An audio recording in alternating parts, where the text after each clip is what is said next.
Bonsoir tout le monde. Ravi de vous accueillir tous et toutes pour cette conférence sur les enjeux écologiques de l'urbanisation avec un regard croisé entre Bordeaux et Hyderabad. Donc tout d'abord, je donne la parole à Madame Céline Papin, qui est vice-présidente de la région. De Bordeaux Métropole, pardon. De Bordeaux, excusez-moi, de Bordeaux Métropole, donc qui va nous expliquer un peu cette coopération décentralisée avec Hyderabad, qui date quand même de quelques années. Donc, je vous laisse la parole. Merci beaucoup. Oui, donc je suis vice-présidente de Bordeaux Métropole, adjointe au maire de Bordeaux, en charge des relations internationales. Donc, c'est un petit peu dans ce cadre-là que je m'occupe notamment des accords de coopération que Bordeaux Métropole a noués avec certains autres territoires à l'international, et dont l'État du Telangana et Hyderabad. Donc, ça fait plusieurs années déjà qu'on a une coopération. On l'a renouvelée en 2021. C'est une coopération qui fonctionne plutôt bien, et nous étions d'ailleurs en mission il y a à peine un mois finalement pour dresser à la fois un bilan et puis définir des perspectives à des nouveaux projets que l'on mène avec nos partenaires. Alors concrètement, vous allez pouvoir échanger justement et avoir quelques éléments de présentation au cours de cette conférence sur des enjeux que l'on retrouve dans le contexte indien donc d'Hyderabad, qui peuvent venir croiser, et c'est bien l'objectif que vous allez voir tout à l'heure avec les différents intervenants, croiser d'autres enjeux que l'on a aussi ici, donc des enjeux de transition écologique. Il y en a beaucoup sur la question des déchets, sur la question de l'accès à l'eau, et c'est un des axes principaux de notre accord de coopération. Le premier axe qui est en fait les services urbains. Donc, sous cette dénomination, on retrouve le sujet de la gestion des déchets, le sujet de l'accès à l'eau, le sujet des mobilités notamment. Et donc dans ce cadre, qu'est-ce qu'on fait en termes de coopération décentralisée ? On a pu mener différents projets au cours des dernières années. Ça peut être du partage d'expertise technique sur les sujets de mobilité, par exemple. Ça peut être le cofinancement de projets d'accès à l'eau. Donc là, par exemple, et c'est pour ça aussi qu'on y était il y a quelques semaines, on vient d'acter le soutien à un projet d'accès à l'eau dans une dizaine de sites d'habitat informel, donc à Hyderabad, donc de bidonvilles, qui se sont développés notamment du fait d'un exode rural dans la région, en lien avec les phénomènes climatiques qui poussent un certain nombre de personnes à malheureusement quitter les zones agricoles pour se rendre dans la ville d'Hyderabad. Donc c'est un projet qui va être mené en 2024-2025, et on en est très content parce que ça correspond à une des priorités fortes de la métropole en termes de stratégie internationale, qui est de favoriser l'atteinte des objectifs de développement durable, l'atteinte en fait, l'atteinte des droits fondamentaux, parmi lesquels l'accès à l'eau, bien évidemment, dans le monde. Peut-être autre indication aussi que je voudrais vous dire, il y a actuellement donc cette conférence ce soir, mais il y a aussi une exposition qui va être proposée, enfin qui est mise en place déjà sur la place Gambetta à Bordeaux, avec donc des photos qui ont été prises par un photographe de Bordeaux Métropole, que je remercie chaleureusement d'être présent ce soir. Merci. Qui a été donc en mission dans le cadre de cette coopération à Hyderabad, dans le cadre aussi de l'Indian Photo Festival, et qui a ramené un stock impressionnant de photos, et parmi lesquelles on a dû en sélectionner quelques-unes, mais qui donnent à voir justement ces enjeux écologiques, ces enjeux de conservation du patrimoine également, qui, pour certains, se retrouvent aussi dans des enjeux qu'on a ici sur le territoire. Et dans l'exposition, vous pourrez voir que finalement, voilà, il y a pas mal de passerelles et de liens entre nos deux territoires, même si évidemment les contextes sont différents. Vous aurez l'occasion d'y revenir. Et puis, dernier point peut-être que je voudrais souligner, puisqu'il y a aussi la présence de l'ENSAP qui interviendra au cours de la conférence de l'école d'architecture. Vous dire aussi que dans nos partenariats internationaux, La partie coopération universitaire est un pilier important. On essaye de l'intégrer au maximum dans les différents accords que l'on conduit. Alors ça peut passer par effectivement des workshops, donc des échanges entre des étudiants qui vont vivre cette expérience aussi sur site dans un autre contexte pour, dans le cadre de leurs études, examiner d'autres situations, d'autres contextes, et ça vient les nourrir, je crois, dans leur formation, dans leur future pratique professionnelle, et c'est un sujet qui nous tient beaucoup à cœur. Donc je les remercie chaleureusement. Ils étaient en mission là-bas, ils y reviendront à peine. Enfin, on a été une journée ensemble, mais voilà, ils en diront un peu plus. Écoutez, j'espère en tout cas que cette conférence vous permettra d'appréhender un petit peu mieux à la fois les enjeux croisés, mais aussi tout l'intérêt que l'on a à regarder aussi ce qui se passe ailleurs, à regarder ce qui peut nous nourrir dans nos pratiques aussi ici à Bordeaux Métropole, et c'est tout l'intérêt des coopérations internationales que j'ai le plaisir de porter. Et puis j'ai tout le plaisir en plus d'être ici, dans cet amphi Siegfried, parce que j'y ai passé quelques temps. J'ai été étudiante à Sciences Po, et même s'il a changé, c'est un petit peu plus moderne, mais ça me rappelle quelques souvenirs.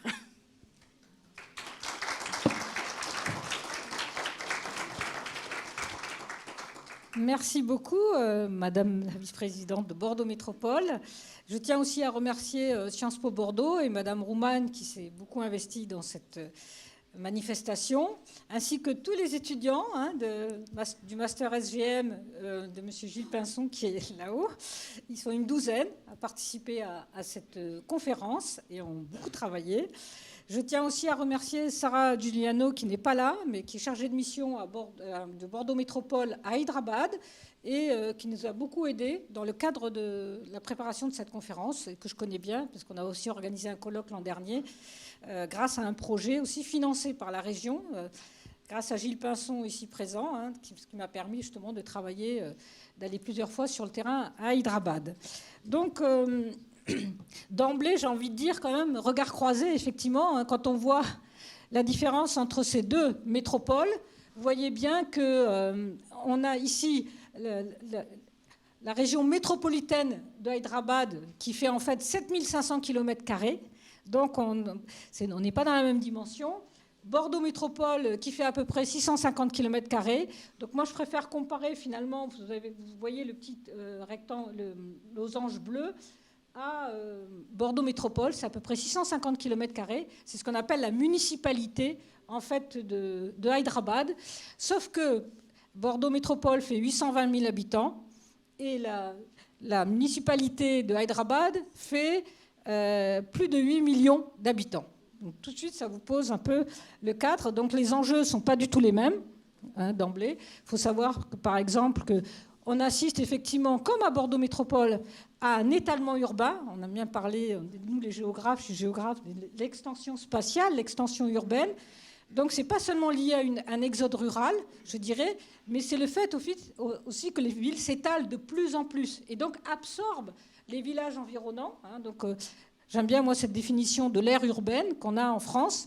Et on réalise finalement que Bordeaux Métropole s'étale de plus en plus. Et si on prend l'aire urbaine, ça fait plus d'1 million d'habitants aujourd'hui. Donc, et à ce titre-là, Hyderabad, c'est même presque 10 millions d'habitants. Mais ça vous donne un peu, tout de suite, un ordre d'idée. Donc, il s'agit de comprendre un peu les enjeux de cette urbanisation. Aujourd'hui, les enjeux écologiques, notamment, au prisme de 4 axes. Donc, on va travailler tout d'abord sur la question des déchets, dans un premier temps, avec le groupe qui va venir s'installer. Puis, dans un deuxième temps, nous verrons la question de l'eau, la gestion de l'eau. Enfin, la question des mobilités. Et en dernier lieu, la question du patrimoine naturel urbain, qui est quand même important, sachant que Hyderabad est une ville, effectivement, qui essaye de préserver son patrimoine naturel, comme Bordeaux, c'est Bordeaux Métropole. La région de Bordeaux, c'est 50% de son patrimoine qui est naturel. C'est très impressionnant. Hyderabad fait aussi des efforts. Sachant aussi un autre point important, que la pauvreté, effectivement, est beaucoup plus importante en Inde, puisqu'on estime qu'il y a à peu près 25%, quasiment un quart de la population qui vit dans des bidonvilles, sachant que les bidonvilles, ce sont des quartiers informels où tout le monde travaille. C'est un point important. Quand on pense bidonville, souvent on pense à des gens qui ne travaillent pas. En Inde, ce n'est pas du tout le cas. Tout le monde travaille. Donc ça, c'est très important. Mais ce sont des populations les plus vulnérables, notamment aussi les femmes qui gèrent l'eau, qui gèrent les déchets. Donc c'est très important en fait, de faire des focus sur ces enjeux-là. Car si on réalise justement, comme vous le faites, des projets notamment par rapport à l'eau, ce sont les femmes qui peuvent en profiter. On va en reparler. Donc je laisse le premier groupe déchets s'installer. Donc l'intervenante, il y a donc 3 études, je les laisse se présenter. Et nous avons invité Gayatri Rathore, qui est actuellement chercheur à Prodig, un labo à Paris, et qui travaille depuis très longtemps sur ces questions, notamment de déchets en général, la gestion des déchets en Inde.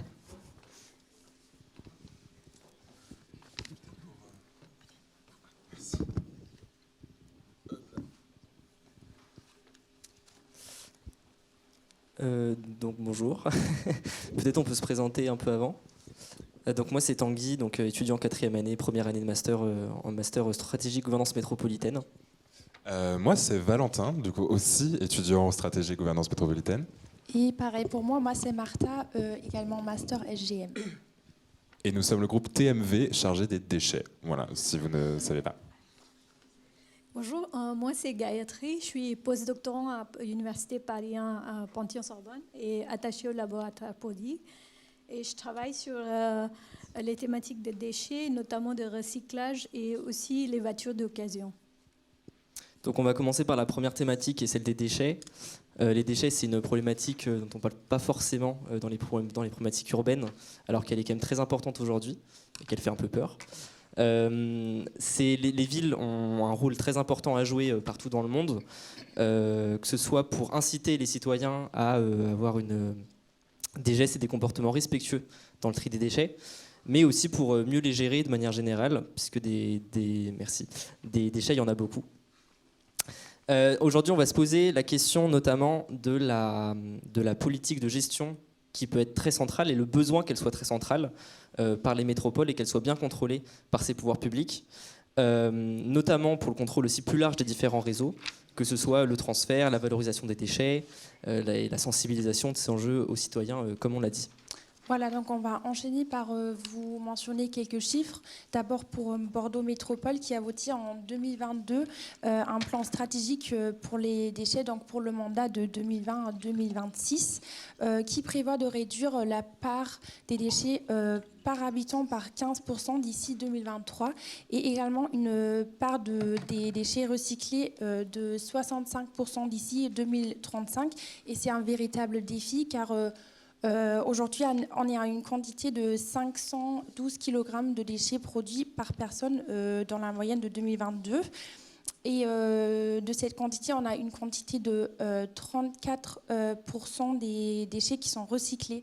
Bordeaux Métropole accueille aujourd'hui 17 déchetteries et donc on voit une majorité des déchets qui sont encore incinérés, mais Bordeaux Métropole a pu avancer sur cette question pour fixer l'objectif d'atteindre une gestion zéro déchet qu'on va aller voir au fil de cette présentation.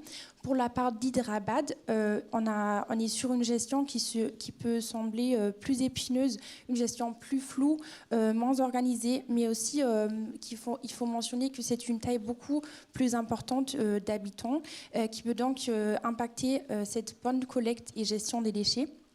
En 2022, la ville produisait entre 5 500 et 6 000 tonnes de déchets par jour, et ce qui est donc aussi lié à une croissance démographique rapide. On est aujourd'hui arrivé à 10 millions d'habitants. Et il faut aussi mentionner que Hyderabad est un technopole important, donc une partie important du nombre des déchets électroniques qui est jeté. Mais Greater Hyderabad Municipal Corporation a, comme Bordeaux Métropole, exprimé la volonté d'aller plus loin dans le tri et multiplier les centres de déchets et de transfert. Avec nous, vous êtes là, Madame Rator. Vous êtes spécialisée, on l'a dit, sur la gestion des déchets, notamment électronique à l'université Panthéon-Sorbonne Paris 1. Et quels sont, selon vous, les enjeux actuels, les plus importants en matière de gestion des déchets pour Hyderabad et plus globalement dans les grandes métropoles indiennes? Merci. Si on parle de métropole de Hyderabad, le plus gros problème, c'est d'abord structurel parce qu'il manque de personnel et de ressources de système de collecte. Ce qui fait qu'au fil des temps, de nombreux programmes d'assainissement à l'image de le Clean India Campaign, ça a été lancé par le gouvernement indien pour améliorer l'infrastructure sanitaire et sensibiliser le public à l'importance d'un environnement propre. Donc, dans ces réformes-là sont plutôt axées sur la modernisation des collectes de déchets. Donc, il y a plus un accent sur des infrastructures qui sont de plus en plus basées sur la technologie et la technique. Mais ça se passe à travers la privatisation du système municipal de collecte des déchets. Donc, par exemple, en Hyderabad, on a la gestion des déchets confiée à un opérateur privé qui s'appelle Ramki. Ramki a déjà plusieurs années d'expérience dans la collecte des déchets, aussi auprès des métropoles de Delhi et aussi présent dans d'autres villes indiennes. Donc, en fait, aujourd'hui, Ramki est responsable de collecte de déchets municipaux à 2 niveaux. D'abord, au niveau des points de collecte municipaux dans la ville et aussi au niveau du collecte porte à porte. Donc, en fait, l'idée derrière, c'est d'avoir un meilleur accès, de sécuriser à la source un accès aux meilleurs déchets. Donc, mais auparavant, quand on dit le meilleur déchet, ça veut dire que c'est les déchets secs, souvent, qui ont plus de valeur économique et recyclable. Donc, c'est plutôt tout ce qui est papier, carton, verre, métal, etc. Or, en Inde, il existe déjà une filière informelle qui, depuis très longtemps, et c'est une filière informelle très, très efficace. Mais par contre, quand on introduit les opérateurs privés dans le système de collecte, on essaie d'exclure ces acteurs-là qui sont déjà présents depuis des années, ce qui est le cas aussi au niveau de collecte de déchets municipaux, mais aussi dans le système de collecte de déchets électroniques. Où il y a donc en fait, il y a plusieurs types d'acteurs qui sont présents dans le secteur des déchets. Donc vous avez des éboueurs qui sont des castes des intouchables, qui travaillent dans la collecte des déchets depuis des décennies, et c'est un métier qui s'est passé de père en fils. Vous avez aussi des chiffonniers qui viennent souvent d'une population urbaine marginalisée. Il y a aussi ensuite les kabadiwalas qui sont qu'on peut définir comme les récupérateurs entrepreneurs. Donc, c'est souvent les gens qui vont acheter les déchets au domicile, chez les ménages. Donc, il y a toute une diversité des acteurs qui existent déjà. En plus de ça, il y a aussi, depuis les années 90, il y a de plus en plus de minorités musulmanes qui commencent à travailler dans les déchets. Donc, il y a tous ces acteurs qui sont marginalisés avec les privatisations des collectes et des déchets. Mis en compétition aussi, est-ce qu'ils sont mis en compétition aussi, même s'ils ne font pas la même tâche, tous ces acteurs? Oui, ils sont aussi en compétition parce que, en fait, il y a aussi, avec le système privatisé, ce qui impacte, c'est aussi le niveau de salaire qui est beaucoup plus bas dans le système privé que le système municipal. Par exemple, dans la municipalité, si on touche un salaire de 25-30 000 roupies, quand on passe au privé comme éboueur, on touche à peu près 7 000 à 10 000 roupies. Donc vous avez une idée de à quel point ça la privatisation, ça aide pas vraiment les gens qui existent déjà dans ce système. Merci beaucoup pour cette déjà courte introduction sur les enjeux principaux à Hyderabad et ainsi que dans les autres métropoles indiennes. Et maintenant, on va juste enchaîner sur la question de Bordeaux Métropole et de comment est-ce que la métropole en elle-même gère ses propres déchets. Donc du coup, dans la part des acteurs, on a notamment donc Bordeaux Métropole, qui est l'acteur principal et l'organisme principal plutôt chargé de la gestion des déchets au niveau métropolitain, donc c'est-à-dire que vous habitiez à Bordeaux même ou encore à Talence, c'est la métropole qui s'occupe de vous. Et donc la métropole coordonne les différentes actions et les politiques de gestion des déchets sur le territoire, mais également, et ça c'est peut-être le plus important à notre sens, les sensibilisations à la fois vers les entreprises, mais également vers les personnes, les particuliers, à la gestion efficace des déchets. Et en outre, la métropole travaille avec des gestionnaires de l'habitat collectif, donc ce sont ce qu'on peut considérer comme des aides tierces de l'habitat collectif, ou encore celles d'institutions comme l'ADEME, qui est l'Agence de la transition écologique en Nouvelle-Aquitaine.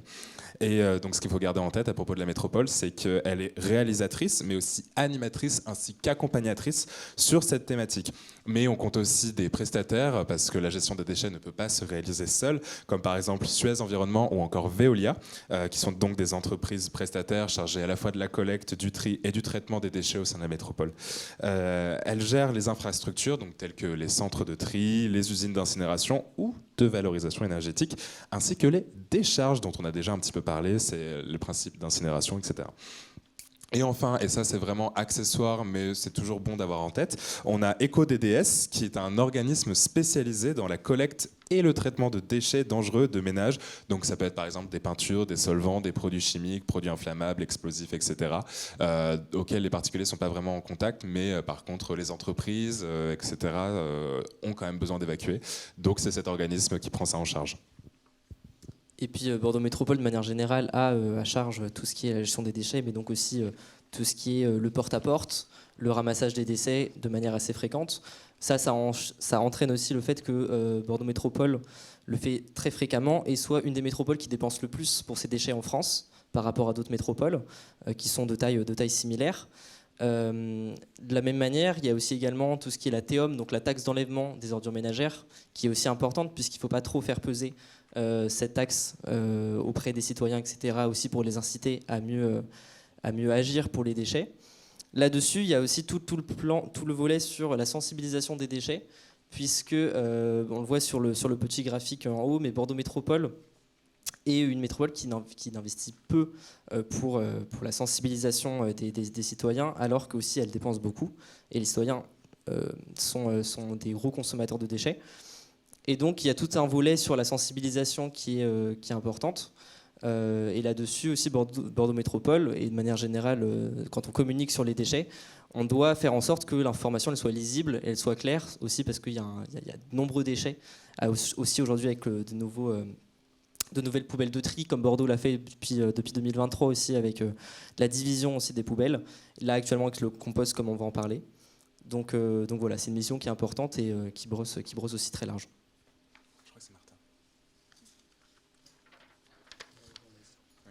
Donc pour conclure cette courte présentation sur les enjeux de la métropole, donc Bordeaux se concentre sur des politiques qui ont déjà été vues dans le passé et dans d'autres communes.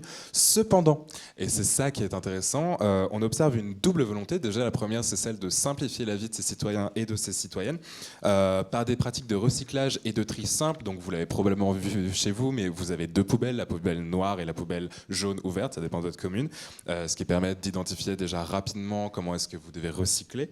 Ce qui permet à la fois de responsabiliser les citoyens et les habitants de la commune, mais en même temps de remplir les objectifs de mise en valeur des déchets et les réductions des coûts dû à cette même mise en valeur. La métropole donc reste majoritaire dans la gestion de ces déchets et dévolue peu au privé, permettant de garder la main sur cette dernière et de faire en sorte d'avoir une gestion uniformisée sur l'ensemble du territoire, ce qui fait que, encore une fois, que vous soyez dans une commune ou dans une autre, vous avez les mêmes pratiques. Donc même si vous déménagez, ça reste la même chose, ce qui garantit une lecture claire pour les citoyens et permettant donc à ces mêmes citoyens de se saisir de la problématique de recyclage et de vraiment se l'approprier. On va avoir donc une dernière partie sur tout ce qui relève des initiatives, que ce soit à Hyderabad ou à Bordeaux Métropole. On a notamment des initiatives en Inde. À Hyderabad, il y a notamment Bintix. Martha, si tu veux en parler un petit peu. Oui, un peu sur Bintix, qui est une entreprise, un start-up qui date seulement de 2018. Aujourd'hui, elle est présente dans 7 villes partout en Inde, y compris Hyderabad. Et l'idée du start-up, c'est de vraiment créer sous le slogan Waste et Value, donc de vraiment créer un système sans faille de 360 degrés, aussi fondée donc sur une base technologique. Cette technologie est comprise pour tout ce qui est collecter des données sur la composition des déchets de chaque ménage. Donc c'est des collectes aussi pour créer des incitations au niveau individuel. Et en pratique, cela veut dire que chaque ménage reçoit un tableau de bord personnalisé et gratuit pour donc inciter une meilleure gestion des déchets et une meilleure mode de vie. Donc on a un lien fort avec les individus, mais aussi une coopération de cette entreprise avec des acteurs divers, comme des acteurs de déchets ou aussi des grandes entreprises. Dans ce prolongement, on a aussi d'autres entreprises, des structures, aussi des associations. On a mis quelques exemples par-ci, par-là, mais donc du compost, des déchets recyclables, etc. Gayatri, toutes ces initiatives, qu'est-ce que vous en pensez de manière générale ? Est-ce que vous avez des critiques ou des améliorations ? Juste pour compléter, si on compare les initiatives qu'on vient de mentionner en Inde, c'est souvent les initiatives qui viennent par le bas. Et alors qu'on voit que les systèmes de tri et tout ça, c'est déjà institutionnalisé à Bordeaux, dans le cas de Bordeaux. Donc souvent, dans le cas indien, ces initiatives, ça vient par le bas. Donc c'est souvent les citoyens et de la plupart du temps, beaucoup de femmes du quartier qui s'impliquent dans le tri, sensibilisation autour du tri. Et donc, c'est toujours... En plus, ces initiatives restent assez localisées dans la plupart des cas. Donc, et c'est souvent les initiatives où c'est entrepris par les entreprises ou des petits startups qui vont après intégrer, professionnaliser à travers ce genre d'initiative. Mais par contre, du coup, ça reste beaucoup éparpillé ou limité dans certains endroits de l'Inde. Et il y a eu une seule initiative, à ma connaissance, c'est à Bangalore, où les femmes avaient commencé le système de tri dans un quartier de Kormangla. Et après, cette initiative ils ont réussi à faire intégrer cette initiative au niveau de la municipalité. Du coup, ça a été institutionnalisé et à partir de là, ça a été, en fait, c'était possible d'appliquer cette initiative à une grande échelle dans la ville de Bangalore. Et ils essaient de continuer à intégrer les ménages au système de tri au niveau local. Mais par contre, ces initiatives restent vraiment très, très limitées et très sectaires. Et sur Hyderabad, par exemple, toutes ces initiatives, est-ce que vous pensez qu'à terme, c'est quelque chose qui peut se prolonger ? La municipalité ou la Greater Hyderabad, l'organisation métropolitaine d'Hyderabad, peut prendre en charge aussi ces initiatives et les appliquer sur tout le territoire, un peu comme on a avec Bordeaux Métropole aujourd'hui, à terme, dans un moyen, long, court terme ? Ça peut arriver, mais ça dépend de comment. En fait, ça dépend du partenariat entre l'entreprise privée qui est, en fait, si l'entrée des entreprises privées et la municipalité, ils se fusionnent. Dans ce cas-là, ça peut arriver. Mais la plupart des entreprises dans les villes, c'est souvent, en fait, ils veulent juste entrer dans le business le green business, en fait. Et du coup, ça reste à l'échelle privée. Peut-être aussi dans les quartiers dans les quartiers moins populaires, les quartiers plus aisés aussi avec ce genre d'initiative. Et donc les quartiers populaires sont moins atteignables par ce genre de politique de recyclage, etc. C'est vrai, et les quartiers moins favorisés sont moins intégrés. Et en plus, ils sont intégrés de façon où les gens de ces quartiers-là, ils viennent travailler ou ramasser les déchets dans les quartiers riches. Donc ce n'est pas très égalitaire. Pour revenir rapidement sur Bordeaux, nous on a mis quelques initiatives aussi qui, comme l'a dit Gayatri, sont un peu plus répandues aujourd'hui. Il y a notamment l'exemple du compost qui entraîne actuellement, avec une loi qui est passée en 2020, doit être étendue sur toute la métropole. D'ici 2025, c'est tous les citoyens de la métropole qui vont être à côté d'une borne fixe de compost d'ici 150 mètres. Aujourd'hui, on peut acheter sa propre petite poubelle de compost si on a un jardin. On peut avoir des bornes mobiles qui passent, ça c'est depuis 2024, des bornes mobiles qui passent dans le centre-ville. On avait aussi également des participations à des composts partagés, une expérimentation à Mérignac. C'est en train de bouger, comme on l'a eu avec les poubelles de tri il y a quelques années. Martha, tu veux aussi peut-être parler du centre de tri de Valbonne en 2019 ? Donc on a ce centre de tri qui a donc été mis en place, enfin pas mis en place, mais qui a été rénové à Bègle en 2019. Et ce qui est intéressant dans ce centre de tri, c'est que donc typiquement il est là pour recueillir les déchets, par exemple de votre poubelle verte, parce que la poubelle verte, juste c'est un exemple assez trivial, mais vous pouvez à la fois mettre vos déchets papier, carton, mais aussi métallique ou encore plastique. C'est ce genre de centre de tri qui s'en occupe. Donc merci Valbonne. Et au-delà de ça, ce qui est intéressant avec ce centre, c'est qu'il a été rénové. Donc c'est-à-dire que la métropole, toujours avec l'augmentation du nombre d'habitants, step up the game d'une certaine manière et s'adapte aussi à cette évolution démographique de la métropole, puisque ce centre, même s'il y en a 17 sur toute la métropole, se destine pas uniquement aux habitants de Bègle, mais aussi à ses environs.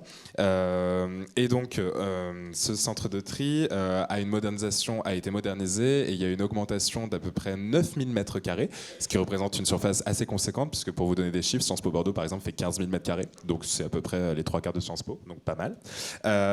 Et au-delà de ça, ça permet désormais de recycler plus de 65 000 tonnes de déchets par an, alors qu'auparavant c'était 50 000, donc en soi on a une très très belle augmentation à ce niveau-là. Et pour revenir justement sur la mise en place, l'installation de poubelles de tri telles que vous voyez là avec le petit sticker que vous avez sûrement dû voir chez vous, on a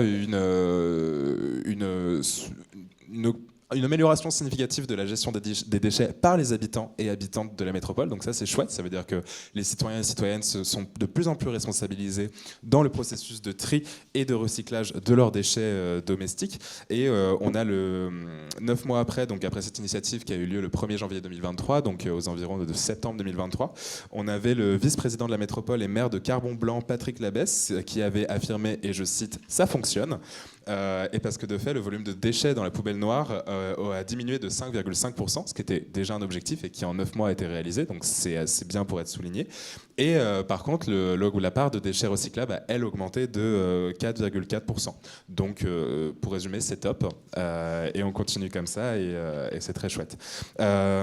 Et pour faire la transition, parce que notre temps s'est écoulé, avec nos camarades chargés de la gestion de l'eau, aujourd'hui, la gestion des déchets, donc, c'est devenu un véritable enjeu en soi, mais ça peut aussi impacter différents aspects des politiques urbaines, et en particulier la gestion de l'eau, que ce soit par la contamination de cette dernière ou encore des potentiels dépôts sauvages géants, notamment près des cours d'eau, comme c'est parfois le cas à Hyderabad, comme vous voyez sur ces photos juste ici. Et donc c'est à LE. Donc merci beaucoup de votre attention et merci beaucoup Gayatri pour votre intervention.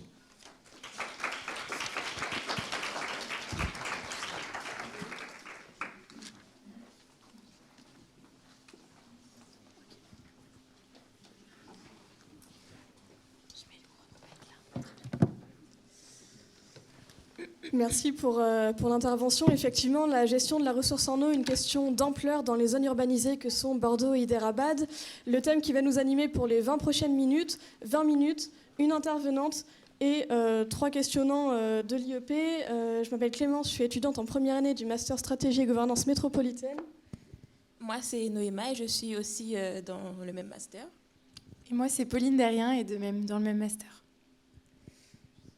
20 minutes du coup pour parler de l'eau. L'eau de 3 manières. La question d'abord de l'urbanisation liée aux évolutions démographiques à la fois à Bordeaux et à Hyderabad. La question ensuite des impacts sur la ressource en eau de ces urbanisations.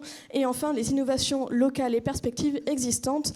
On accueille pour cela Madame Kamala Marius, géographe, maître de conférences depuis 26 ans, notamment à l'université Bordeaux-Montaigne, qui a publié L'Inde, une puissance vulnérable en 2018 aux éditions Bréal. Merci et c'est à vous. Merci. Et donc on va commencer par Hyderabad. Non. Oui. Donc Hyderabad, c'est effectivement, on ne connaît pas du tout les mêmes problématiques que Bordeaux, on imagine bien. Hein. Donc déjà le secteur agricole, c'est 90% de la consommation d'eau, ce qui est énorme. L'industrie, c'est à peine 2 ou 3%, alors que l'eau potable, ce n'est que 7% en fait. Donc, et le problème, c'est surtout le stress hydrique. Donc c'est non seulement en raison du réchauffement climatique, mais aussi c'est en raison justement de cet étalement urbain qui fait qu'on a besoin de consommer beaucoup plus d'eau. Et l'Inde est loin d'avoir atteint l'objectif 6, hein, l'ODD 6, sur l'eau potable pour tout le monde. Donc le paradoxe aussi, c'est qu'on gaspille énormément d'eau, parce qu'en fait l'eau n'est pas du tout taxée en Inde. Hein, donc la facture d'eau, par exemple, c'est 7 € par mois. Donc, ça vous donne une idée. Donc, il n'y a pas du tout d'assainissement, etc. Donc, l'Inde perd énormément aussi d'eau. On le voit aussi, c'est un pays qui a une irrigation millénaire. Donc, comme je l'ai dit, c'est 90% de l'usage de l'eau, c'est dans l'agriculture. Mais, et vous savez très bien, les peuples asiatiques, et l'Inde en particulier, mangent du riz. Hein. Donc, le riz, c'est la culture qui demande le plus d'eau par unité de surface. Donc, vous voyez un peu tous les enjeux, même s'il y a eu beaucoup de débats sur le fait de moins consommer de riz, manger plutôt des variétés traditionnelles. Mais si vous voulez, les pauvres mangeaient traditionnellement des millet, des légumes, des millets notamment. Et aujourd'hui, on essaye de revenir à ces cultures qui sont moins consommatrices d'eau. Le problème, c'est surtout les bidonvilles. Alors, les bidonvilles, il y a 2 types de bidonvilles en Inde. Les bidonvilles, c'est des quartiers, comme j'ai dit tout à l'heure, informels. Donc, il y a des bidonvilles qui sont notifiés, c'est-à-dire que l'État reconnaît ces bidonvilles, et il y en a une autre partie qui n'est pas notifiée. Et c'est eux, essentiellement, qui souffrent, en fait, qui sont très vulnérables parce qu'ils n'ont pas accès à l'eau. Et cela concerne, on estime, une bonne partie de la population. Alors, certains institutions en Inde disent que c'est quasiment 70% des ménages qui n'ont pas accès à l'eau potable tous les jours. Hein. De ce fait-là, les gens ont tendance à remplir leur seau d'eau et souvent, on ne va pas utiliser tous les seaux d'eau. Donc, si vous voulez, ça renforce le gaspillage, en fait. C'est aussi ça la problématique essentielle. Et donc, l'Inde est, comme vous voyez, 120e et au 120e rang sur les 122 pays du Water Quality Index. Donc, vous voyez, ils sont quasiment bon dernier. Donc, il y a un énorme travail sur cette question de l'eau en Inde. Alors que c'était un pays traditionnellement qui savait recueillir de l'eau depuis l'Antiquité à travers ses étangs d'eau et tout. Donc voilà. En ce qui concerne Bordeaux, de nombreux enjeux se dessinent, notamment autour de la ressource en eau et de sa gestion, surtout à la lumière du changement climatique. Et pour donner quelques chiffres, Bordeaux, c'est 3138 km de réseau d'eau potable, 228 bassins de rétention d'eau pluviale et 200 km de voies navigables qui sont entretenues. Et en fait, l'eau à Bordeaux, elle provient exclusivement de nappes souterraines profondes qui ont été constituées il y a plusieurs milliers d'années. Et c'est une eau qui est de bonne qualité et donc elle nécessite peu de traitement pour être potabilisée. Et en fait, le problème, il réside en partie dans la surexploitation des nappes pour répondre aux besoins des 820 000 habitants de la métropole. Et chaque année, ce sont environ 56 millions de mètres cubes d'eau qui sont prélevés. Et on a Alain Andiani, qui est l'ancien directeur de Bordeaux Métropole, qui avait déclaré, je cite, « Nous nous servons plus vite que la vitesse à laquelle la nappe de l'Éocène se renouvelle ». Et du coup, là, on a une carte qui montre la situation des nappes au 1er février 2024. Alors là, on peut voir qu'au niveau de Bordeaux, le niveau des nappes est quand même assez haut. Mais il faut savoir qu'il y a 1 ou 2 ans, ce n'était pas le cas, notamment du fait d'épisodes de sécheresse et de canicule. Et le niveau, il était plutôt en alerte renforcée, on va dire. Et de plus, selon le GIEC, avec le changement climatique, on a les phénomènes météorologiques extrêmes comme les sécheresses ou les inondations par ruissellement à cause du dérèglement du cycle de l'eau qui vont devenir de plus en plus intenses et de plus en plus fréquents sur la plupart des régions continentales et y compris en France. La France qui est notamment l'un des pays européens qui est le plus concerné par les inondations côtières. Et à Bordeaux, plus particulièrement, on va parler de régime fluvio-maritime parce que du coup, les inondations, elles sont liées à l'océan, mais aussi, dans une certaine mesure, aux fleuves, donc la Garonne, la Dordogne. Et en fait, Bordeaux présente un risque extrêmement élevé d'inondation, notamment à cause de son climat océanique et donc des orages violents qui peuvent arriver parfois, mais aussi à cause de sa forme en cuvette. Et à ce propos, on a Stéphane Lafargue qui était directeur du département patrimoine de la SABOM, qui avait déclaré que lorsque la Garonne elle est à son plus haut niveau, en fait, on a 80% de la ville qui est en dessous de son niveau. Et donc sur cette carte, on peut voir en fait toutes les zones inondables en fait à Bordeaux. Et aussi à cause de l'artificialisation des sols, le sol il s'imperméabilise et du coup l'eau de pluie elle peine à s'infiltrer dans le sol. Et en fait avec l'accroissement du ruissellement ces dernières années, les eaux de pluie elles s'amassent, ce qui peut provoquer du coup des inondations.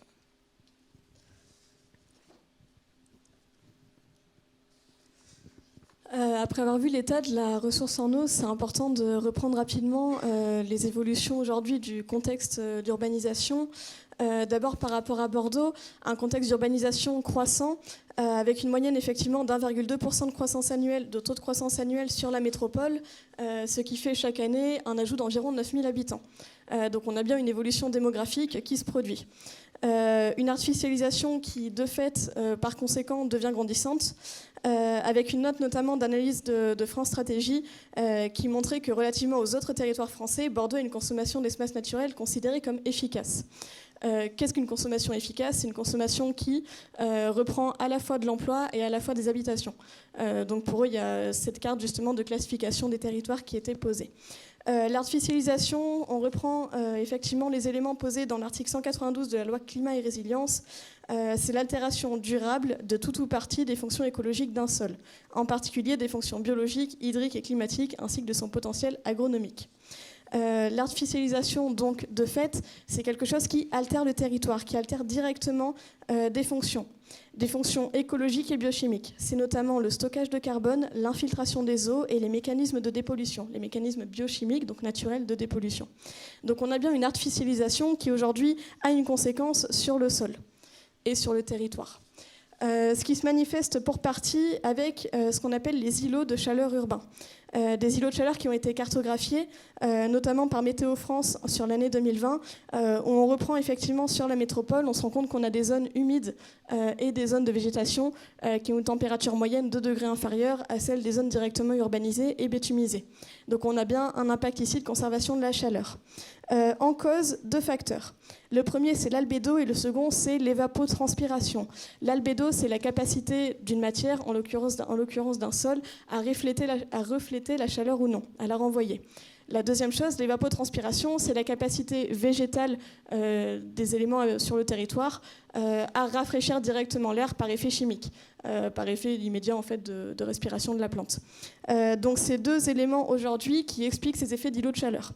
Et c'est des effets auxquels aujourd'hui on est en train de répondre. Sur des zones qui ont été distinguées pour des effets d'îlots de chaleur, notamment les Chartrons et Bordeaux-Centre, on observe aujourd'hui des îlots de fraîcheur. Une cartographie récemment proposée par la métropole de Bordeaux et l'AURBA, l'agence d'urbanisme. Une proposition novatrice dans les politiques publiques qui vise à permettre une prise de conscience de la métropole bordelaise. Et côté Hyderabad désormais.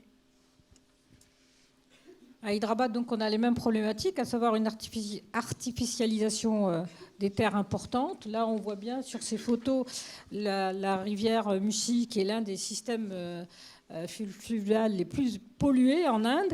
Et vous voyez sur l'autre photo, donc, dans la high-tech city, puisque Hyderabad fait partie des fameuses... Enfin, c'est pas une smart city, puisque elle date dès les années 90, en fait. Hyderabad, avec son leader qui s'appelait Chandrababu Naidu, avait une vision pour Hyderabad. Il voulait que ça soit une high-tech city.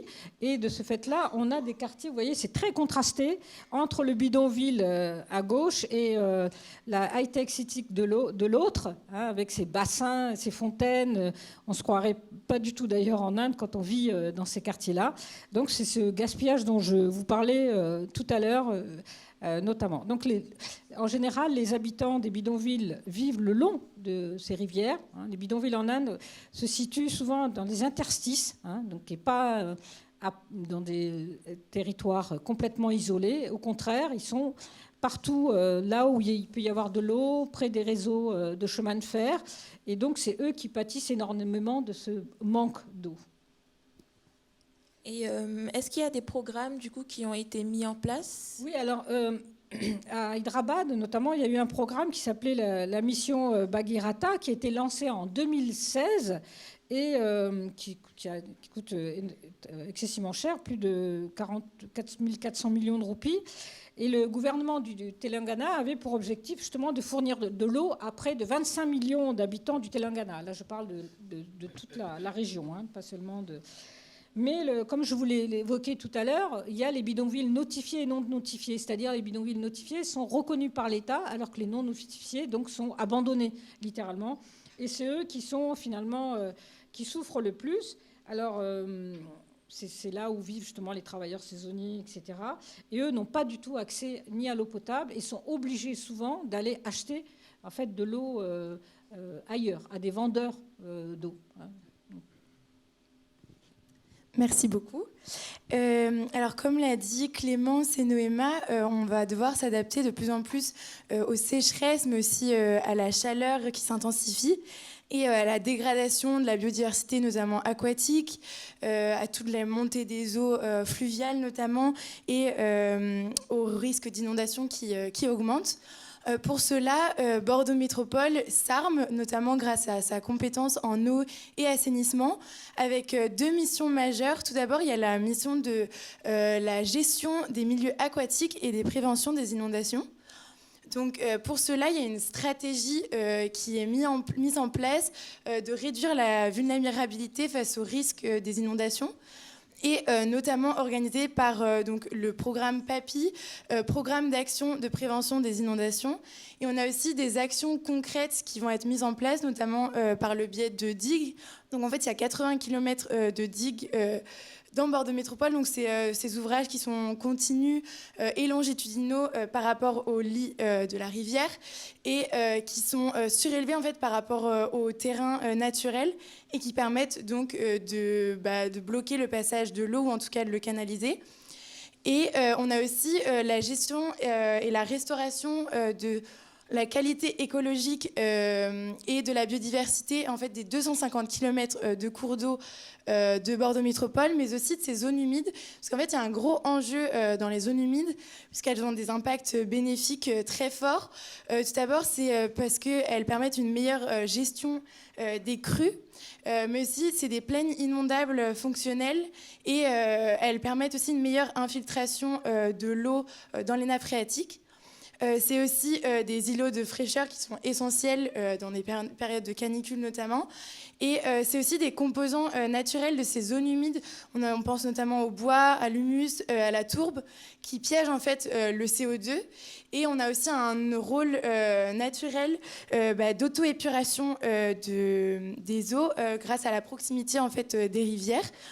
Et en fait, c'est un procédé où il y a une amélioration de la qualité d'eau du fait des échanges entre la rivière et les eaux souterraines de ces zones humides. Et c'est notamment Lefebvre qui nous dit qu'en fait, il y a entre 60 et 95% de l'azote associé à des particules en suspension qui est retenu par la végétation alluviale. Donc on voit ces infrastructures naturelles sont essentielles de nos jours pour le bon équilibre de nos écosystèmes et d'où l'importance en fait de le soutenir et d'enrichir ces zones humides. Et la deuxième mission de cette compétence eau et assainissement, c'est la gestion des eaux pluviales. Comme on l'a vu tout à l'heure avec Noéma, il y a de plus en plus d'intempéries, de plus en plus fortes, notamment à Bordeaux Métropole.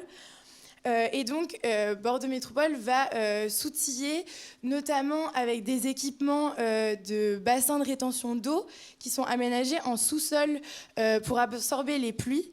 Et il y a notamment l'immense bassin de la Grenouillère en dessous du quartier Grand Parc, mais on a aussi à Nansouty, à la place d'Aumois, où il y a en fait ces immenses bassins de rétention d'eau avec une capacité de stockage énorme.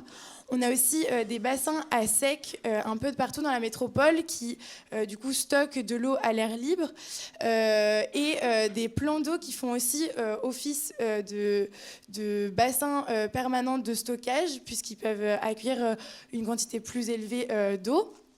Et enfin, on a un centre unique de télécontrôle de gestion qui est présent depuis 1992. Donc, c'est le centre Ramsès, qui est ouvert 24 heures sur 24, 7 jours sur 7. Et en fait, c'est un élément essentiel pour la lutte contre les inondations dans l'agglomération bordelaise, puisqu'il a une capacité à anticiper en fait, les crises. Et c'est grâce notamment à cette surveillance permanente des différents niveaux d'eau des bassins de rétention dont j'ai parlé juste avant, mais aussi de la capacité à gérer en fait, en temps réel les écoulements qu'il y a dans toute la métropole. Et enfin, il y a la nécessité de poursuivre la désimperméabilisation des sols et la plantation et la replantation notamment d'arbres pour rendre la ville plus perméable, nous dit Pascal Botsung, qui est le directeur gouvernance assainissement de l'eau Bordeaux Métropole. Et ce qui serait intéressant, c'est de savoir ce qui se passe à Hyderabad et si les initiatives, elles viennent davantage des institutions ou alors de la société civile. Oui, justement, on n'est pas du tout dans les mêmes dynamiques. Hein. La preuve, c'est qu'en Inde, c'est plutôt la société civile qui prend en charge. C'est vraiment, comme disait Gayatri précédemment, c'est vraiment par le bas. C'est des initiatives locales. Et là, en l'occurrence, on a une photo. C'est Saki Waters, avec qui, d'ailleurs, vous travaillez beaucoup, hein, donc, qui travaille sur ces défis-là de l'eau depuis plus d'une vingtaine d'années avec une approche vraiment transdisciplinaire. C'est une approche recherche-action. Il y a aussi bien des urbanistes, des architectes, des hydrologues, etc. Et vraiment, il s'intéresse aussi à la question de l'empowerment de ces communautés aussi. Hein, donc, à savoir, comme je le disais tout à l'heure, la question des femmes, elle est très importante, hein, puisque souvent, on réalise que quand on donne la gestion, par exemple, de l'eau ou des déchets à des femmes, elles le prennent beaucoup plus à cœur, elles sont beaucoup plus mobilisées. Donc là, Saki Waters, là, il s'agit d'une école, hein, mais parce qu'on sait qu'en Inde, dans les écoles, souvent, il n'y a même pas de toilettes. Hein, donc, et c'est vrai qu'il y a eu des programmes quand même de l'État qui datent des années, déjà depuis plus de 20 ans, puisqu'il y avait déjà eu le Jawaharlal Nehru Urban Renewal Mission, qui était un grand programme déjà sous Manmohan Singh, et puis par la suite Narendra Modi a continué sur ces enjeux-là en justement mettant en place ces fameuses Smart Cities avec un focus sur les services urbains. Smart Cities, c'est assez particulier, hein, puisqu'il faut que ça soit cofinancé, on pourra en reparler. Donc, et en fait, dans ces écoles-là, il n'y avait ni eau, ni toilettes, et donc grâce à cette ONG, on a pu mettre en place justement ces toilettes pour les filles, parce que la question des filles aussi est très importante, pas de toilettes, donc qui se retiennent pendant toute la journée. Pareil pour les garçons. Hein. Donc finalement, Saki Waters a une approche très intéressante et je crois que vous allez mettre en place peut-être prochainement sur eux. Ils ont déjà travaillé sur 100 bidonvilles, hein, donc c'est ce qui est quand même très important. Hein, donc, et là, je crois que vous allez travailler peut-être sur 10 bidonvilles avec une coopération qui se met en place justement, où l'objectif c'est de mettre en place des distributeurs d'eau justement à la charge de ces femmes, entre autres. Et ces femmes pourront venir s'installer près de là, parce qu'en Inde, ce qui est très développé, c'est ce qu'on appelle les self-help groups, qui datent déjà de l'époque de la microfinance, où en fait, ce sont des groupes d'entraide, et il y a des leaders, et c'est après, par la suite, ces femmes-là peuvent prétendre à un prêt, etc., pour avoir une activité dite génératrice de revenus. Et on s'est rendu compte que cela avait beaucoup d'impact. Donc, d'une pierre deux coups, on pourra à la fois avoir de l'eau et en même temps, donc, ces femmes pourront avoir une activité. Parce qu'on peut aussi les former à l'entrepreneuriat, mais souvent cela se fait assez facilement. C'est un des exemples. un autre exemple, c'est Bansi-Lalpet, qui est un cas très intéressant, comme je vous disais tout à l'heure. En Inde, il y a ce qu'on appelle des systèmes d'étangs d'eau qui datent de l'Antiquité. Déjà, dans le sud de l'Inde, vous avez des sortes de réservoirs d'eau partout. C'est une manière de récupérer l'eau. C'était pas seulement dans les temples, mais aussi là à Bansi-Lalpet. Et pendant des années, il y avait des ordures qui s'amoncelaient. Ça avait été complètement abandonné. C'est tout le problème en fait de l'Inde actuellement et de ces réservoirs qu'on pourrait récupérer, puisque c'est des récupérateurs d'eau. C'est pas des méga bassines, mais bon, ça existe depuis toujours d'une certaine manière. Mais voilà, donc il y a une tradition. Et là, on appelle ça des tanks. Donc c'était une manière de pouvoir récupérer l'eau. Et là, c'est une ONG, pareil, créée par Kalpana Ramesh, qui voulait justement faire en sorte qu'on puisse... il y a 3 points importants, 3 R, recharger les eaux, réutiliser les eaux usées et recycler les eaux usées, restaurer ces plans d'eau. Et c'est un projet Rainwater, justement, qui a permis justement de sensibiliser les gens. Donc ça a été vraiment une initiative de cette ONG. Donc vous voyez que ce que c'est devenu aujourd'hui, c'est assez beau. Non seulement ça a un impact par rapport à la récupération d'eau, parce que ça peut fournir jusqu'à 28 millions de tonnes d'eau, de mètres cubes, par an, régulièrement, mais aussi c'est un lieu touristique, c'est très beau. Ils en ont fait tout un... À l'arrière, on voit, il y a un petit musée, etc. Donc vous voyez, c'est très intéressant comme initiative. Voilà, c'est deux exemples, mais il y en a d'autres en fait. Voilà. Des exemples d'ampleur des 2 côtés de ce regard croisé qui ouvre la porte finalement à une réflexion tant du côté des ONG que des politiques publiques au sens large initiées par les acteurs politiques. L'occasion de voir si c'est également ce qui se passe en termes de transport.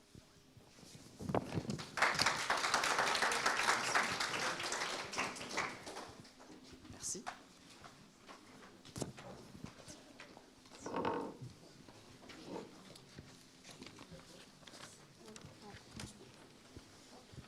Donc maintenant, place à notre 3e thématique, donc, qui traitera des mobilités et des interconnectivités. Dans son acceptation générale, bien sûr, la mobilité, c'est le déplacement d'une ou de plusieurs personnes, mais c'est aussi les solutions qui sont mises en œuvre, notamment par les pouvoirs publics, pour faciliter ces déplacements. On pense à toutes les solutions de transport en commun, bus, métro, tramway, mais aussi à toutes les infrastructures qui permettent les mobilités douces, comme le vélo, la marche, ou encore qui permettent de réguler le trafic automobile et de pacifier la ville. Et donc on va rappeler ici que Bordeaux et Hyderabad, c'est 2 contextes différents, autant d'un point de vue culturel, autant d'un point de vue du niveau de richesse ou encore de la démographie, puisque pour rappel, Hyderabad, c'est plus de 8 millions d'habitants, comparé aux 800 000 de Bordeaux Métropole. Donc c'est évident que notre analyse ici sur le volet mobilité, elle va dépasser la simple question d'échelle. Donc nous aborderons des questions d'écologie, bien sûr, au travers des questions de mobilité, avec un effort contemporain vers les transports en commun. On pense au tram à Bordeaux, le métro à Hyderabad ou encore la révolution vélo. Mais la mobilité, ce n'est pas simplement des enjeux de déplacement. C'est aussi faire société. Ça permet de pacifier la ville, de se faire se rencontrer des populations qui, d'habitude, ne se rencontrent pas. Les modes de déplacement, ils façonnent nos quotidiens. Et la manière dont nous habitons la ville, tout simplement. L'organisation de la mobilité, elle n'est pas neutre. La technique, elle n'est pas neutre. Et elle va venir influencer nos façons de vivre ensemble. Elle peut générer aussi bien ségrégation que pacification. Et c'est pourquoi on peut tout simplement se demander comment cohabiter en harmonie et comment la mobilité peut faire société. Donc, Étienne Lemay, vous êtes directeur des Villes et des Hommes à Bordeaux, un cabinet spécialisé dans la mobilité. Vous allez régulièrement sur le terrain à Hyderabad en Inde. Est-ce que vous pourriez nous expliquer ce que vous y avez réalisé et ce que vous pouvez nous dire sur l'état des lieux des mobilités à Hyderabad ? Oui, effectivement, je ne connais pas très bien l'Inde, mais je travaille dans une dizaine de villes en Inde, donc je vois un petit peu comment les choses se passent. Donc, comme tu l'as très bien dit, lorsqu'on pense mobilité, souvent on pense uniquement transport de personnes. Donc ça, c'est pour les nuls en fait, c'est le niveau 0. C'est-à-dire, on se dit oui, il faut emmener les gens au boulot et puis étudier. On fait des gros tuyaux, soit des autoroutes, des tramways, des métros, je sais pas quoi. Donc ça, c'est une vision d'ingénieur de brutal, quoi. Après, si on est un peu plus observateur et si on comprend un peu mieux comment les gens vivent, on se dit qu'il n'y a pas que ça. Il ne s'agit pas de transporter des électrons d'un bout à un autre pour les travailler ou étudier. Il y a un sujet, c'est en gros, est-ce qu'on veut vivre en enfer ou en paradis? Donc dans l'enfer, c'est lorsque les villes sont submergées de voitures ou de motos, comme à Hyderabad, les gens meurent de pollution, les enfants se font écraser pour aller à l'école, les vieux n'osent plus sortir, il n'y a plus de trottoirs, c'est l'enfer. Le paradis, ça peut être des grands trottoirs ombragés, des pistes cyclables, des bus et puis des centres pacifiés. Donc la mobilité, c'est aussi la différence entre le paradis et l'enfer. Puis après, il y a un troisième enjeu qui est important, qui est aussi important que les tuyaux et puis la qualité de vie en ville, c'est l'exclusion ou la réconciliation sociale, ce que tu as expliqué.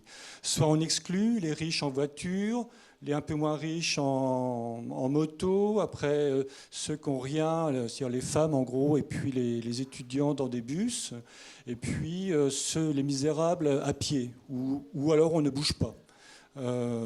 Si on arrive à tendre une main vers toutes les couches de la société, on peut se réconcilier et puis avoir quelque chose qui permet de faire société tous ensemble.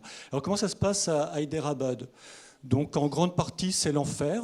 Il y a des parties de paradis, il y a une classe aisée, très aisée. Il y a une grande classe moyenne.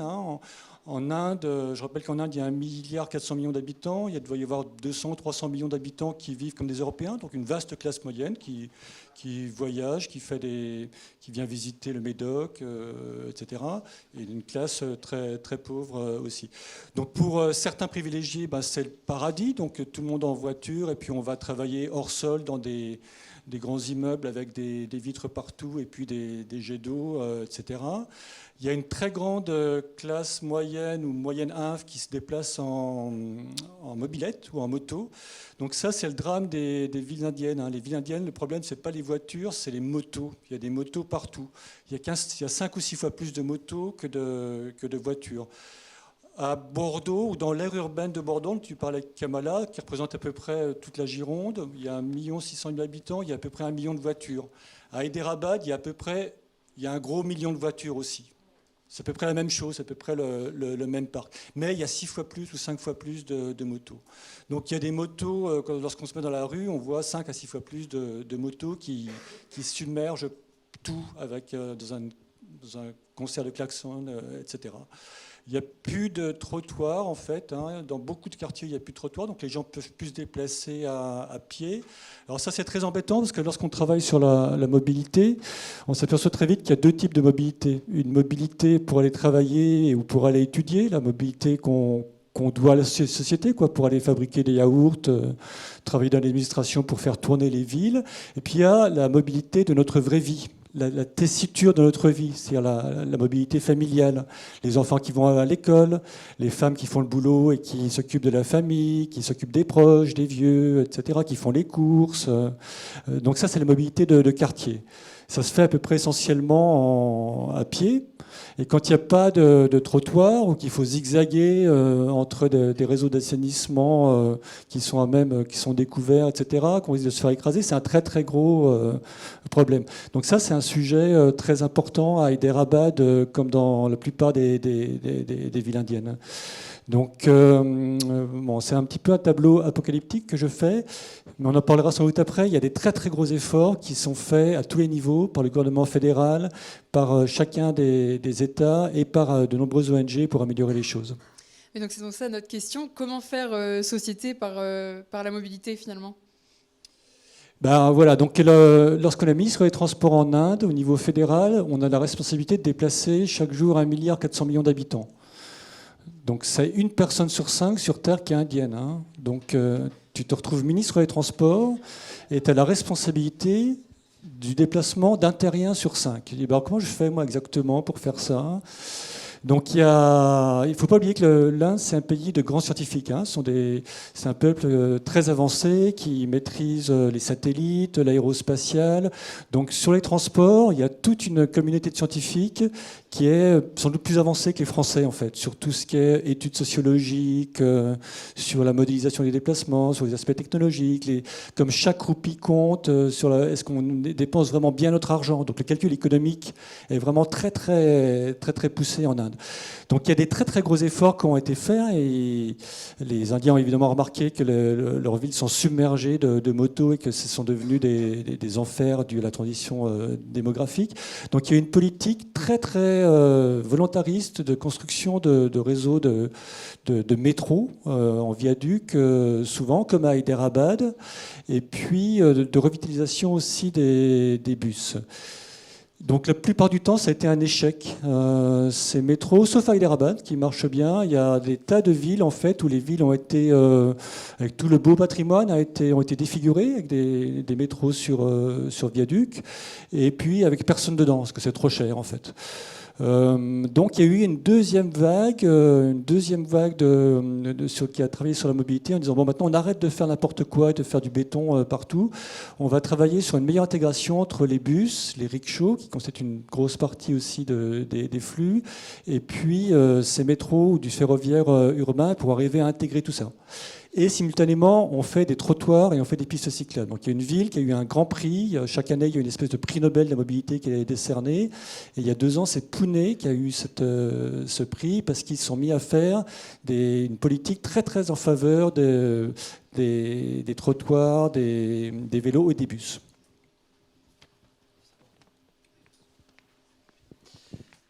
Les enjeux de la mobilité, il y en a aussi également de nombreux à Bordeaux, notamment du point de vue des inégalités. Alors Lila Maud, est-ce que tu peux nous en parler, s'il te plaît? Oui, donc à Bordeaux aussi, il y a de nombreux enjeux. On pense notamment à celui de la diversité des types de mobilité en fonction des catégories sociales. L'enquête mobilité 2023 CEREMA nous indiquait d'ailleurs qu'il y avait de grandes disparités entre métropolitains et non métropolitains à Bordeaux, ce qui révélait des inégalités socio-économiques. D'un côté, les populations métropolitaines plus aisées, qui utilisent moins la voiture et privilégient la marche, le vélo, les transports en commun, alors que les populations non métropolitaines, seconde couronne, périurbains, utilisent principalement la voiture et représentent environ 71% des déplacements. Donc on peut le voir sur l'expo photo notamment qui est affichée à l'étage sur toutes ces photos d'intermodalité. Et par ailleurs, la mobilité, c'est encore un fort facteur d'inégalité sociale en France, notamment pour les catégories populaires et les habitants et les habitantes des quartiers prioritaires de la ville, qui sont encore parfois dans des situations d'enclave, avec une mobilité très limitée et peu de possibilités de se déplacer, notamment car ce sont des populations qui ne possèdent pas de voiture. Mais cependant, il y a de nombreux efforts qui sont faits par les pouvoirs publics, mais aussi qui sont couplés par des initiatives locales, qui ont permis de faire de la mobilité un enjeu majeur de la métropole bordelaise depuis une vingtaine d'années. Et donc à Bordeaux, la mobilité, elle permet de faire société et de faire cité. Et on a fêté notamment l'an dernier les 20 ans du tram. Et on peut penser par exemple à la ligne A, qui est la première ligne bordelaise, qui a permis de relier les 2 rives de Bordeaux, mais aussi de relier le centre-ville de Bordeaux à des villes comme Senon, Florac et Lormont. Et donc l'arrivée du tram, elle se place comme une vraie volonté de désenclaver ces zones et notamment certains quartiers prioritaires de la ville. Et cela offre l'opportunité à tous les citoyens de se déplacer librement dans la métropole pour permettre notamment aux populations les plus fragiles d'avoir accès à la mobilité et d'avoir plus d'opportunités. Mais Hugo, est-ce que tu peux me parler d'autres initiatives de la métropole bordelaise ? À Bordeaux, il y a 2 autres initiatives majeures, donc notamment l'aménagement et la piétonisation des quais qui ont permis notamment une pacification d'une grande partie de l'espace public, mais aussi une mise en valeur du patrimoine. On pense notamment au secteur UNESCO, la place de la Bourse, les façades sur la Garonne. Mais il y a aussi la révolution vélo qui est toujours en marche et qui, en plus de poursuivre ses objectifs de vivre ensemble, elle a évidemment une portée de lutte contre la crise climatique. Donc on a fait un peu un état des lieux de Bordeaux et de Hyderabad. Et maintenant, ce serait intéressant de voir comment elles coopèrent sur la question de la mobilité. Donc, Monsieur Lomé, est-ce que vous pouviez nous expliquer comment ça se matérialise en pratique, cette coopération entre l'État du Telangana et Bordeaux Métropole ? Oui, donc ça se concrétise par des séminaires et des dialogues entre des fonctionnaires indiens et puis bordelais, mais aussi des praticiens, des gens qui font des ingénieurs, qui font des études pour des projets. Et puis il y a des études et des projets qui sont portés suite à toutes ces réflexions. Donc dans le cas de la coopération, il y a plusieurs axes qui ont été abordés. Il y a déjà la mobilité des femmes qui a fait l'objet de réflexions assez approfondies. Donc c'était assez pertinent parce que dans le cadre de ces regards croisés, c'est vrai que Bordeaux a été pionnière dans toute la réflexion sur le genre, sur ce gender study appliqué à l'espace public. Et c'est vrai que, en particulier, j'ai parlé de l'absence de trottoir pour les femmes en Inde et d'Hyderabad, mais aussi les problèmes d'attouchement en fait, et de harcèlement dans les bus. C'est quelque chose qui est insoutenable en fait pour la plupart des femmes qui utilisent les transports en commun. Donc il y a eu tout un sujet là-dessus, sur comment faire. Il y a eu un travail sur la piétonisation en même temps du centre patrimonial, le Charminar, qui est un lieu de réconciliation entre communautés hindoues et musulmanes. Donc c'est un sujet très important à Hyderabad, la réconciliation, l'harmonie entre ces deux communautés qui sont là depuis très longtemps. Donc le lien ou le regard croisé entre la pacification du centre de Bordeaux et puis le Charminar et de l'autre côté de la rivière Moussi aussi tout le vieux bazar était quelque chose d'important.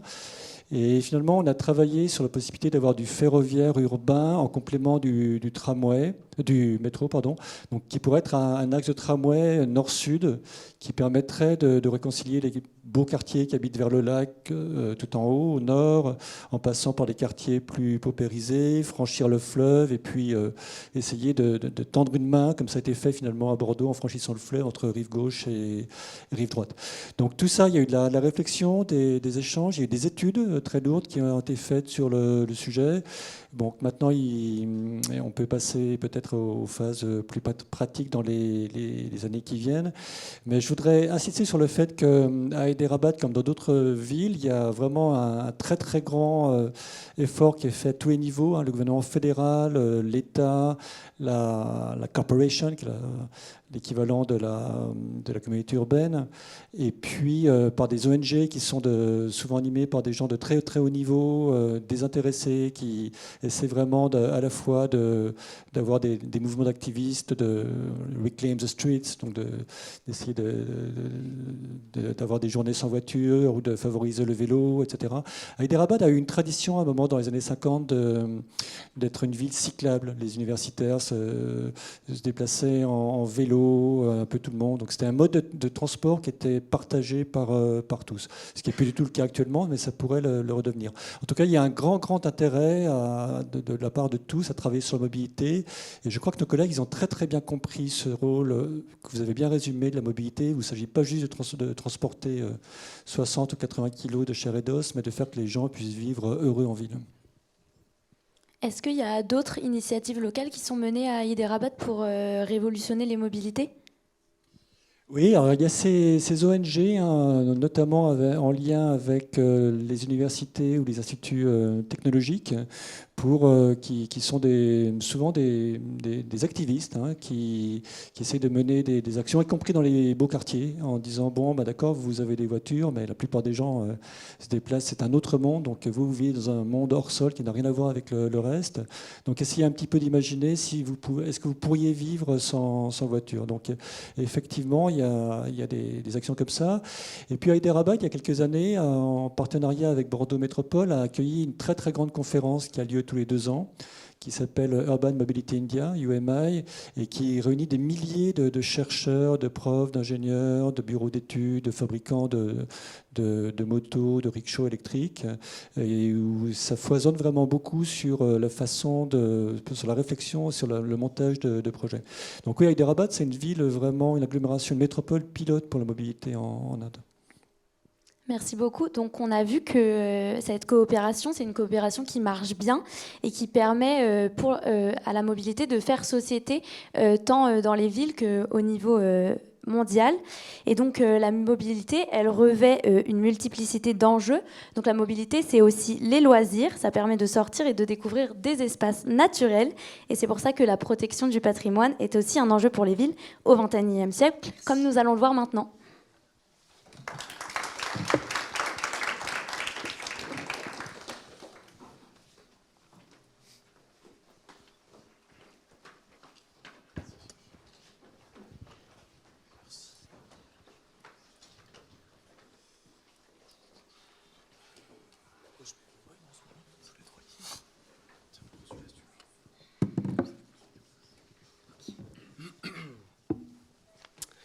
Donc à présent, la question de la préservation et de l'inclusion du patrimoine naturel.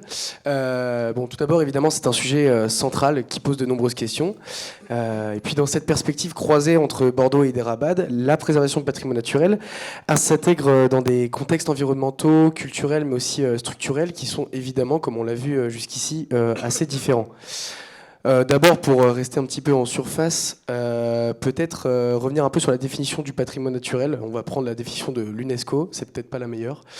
Donc pour l'UNESCO, on parle de patrimoine naturel pour désigner les spécificités naturelles, les formations géologiques ou de géographie physique et les zones définies qui constituent l'habitat d'espèces animales et végétales menacées, ainsi que les sites naturels qui présentent un intérêt sur le plan scientifique dans le cadre de la conservation ou en termes de beauté naturelle.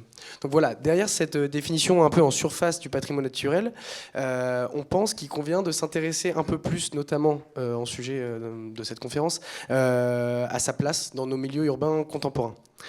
Pour revenir un petit peu sur le contexte, à présent, on le connaît, un contexte d'urbanisation galopante, d'artificialisation continuelle des sols jusqu'à très récemment dans de nombreux pays, et puis évidemment aussi un contexte de rareté des ressources naturelles, ou comme on l'a vu tout à l'heure, de l'eau. Préserver le patrimoine naturel devient donc un enjeu toujours plus urgent et puis surtout éminemment actuel. Chaque ville mène évidemment ses propres politiques de préservation de ce patrimoine, selon le contexte géographique. Mais il va sans dire que l'enjeu va bien au-delà de simplement des politiques de végétalisation de l'espace public ou de verdissement des centres-villes dont on entend tant parler de plus en plus en tout cas. La question de la piétonisation, notamment de l'espace public au sein du patrimoine naturel, représente plus spécifiquement une problématique dont on va sûrement reparler, une problématique supplémentaire. La préservation du patrimoine naturel en milieu urbain, elle soulève aussi des enjeux de gouvernance urbaine et d'intégration de ces sujets dans les politiques d'aménagement du territoire, sur fond bien évidemment d'enjeux économiques. Par ailleurs, et puis on en reparlera par la suite, ces mêmes enjeux ils mobilisent des acteurs variés, des puissances publiques aux acteurs privés, et qui passent aussi évidemment par le rôle central des associations. Tous ces acteurs, ils ont un poids et un pouvoir qui est bien différent sur la fabrique urbaine à Bordeaux et à Hyderabad, en plus du contexte local qui, comme on l'a dit, est parfois fortement opposé. La perspective croisée de cette conférence, elle nous permet donc de comprendre un peu ce que l'une et l'autre peuvent s'apporter en termes de patrimoine naturel, et puis surtout en matière de préservation et d'inclusion de ce patrimoine en milieu urbain. Donc on sera guidé par la question suivante que vous voyez ici. Comment se construit l'aménagement du territoire grâce aux différents acteurs et quelle place évidemment pour la nature ? Donc enfin, il y a trois enjeux majeurs qui nous suivront tout du long, notamment lors de la discussion avec Monsieur Aliouane Chaud. Donc c'est la question de la sensibilisation dans un premier temps, dont s'occupe principalement Bruit du frigo, dont on reparlera dans un instant. L'enjeu de la préservation de ce patrimoine naturel, et puis enfin la question de la transformation de ces espaces une fois la réflexion menée sur un projet urbain qui est bien défini.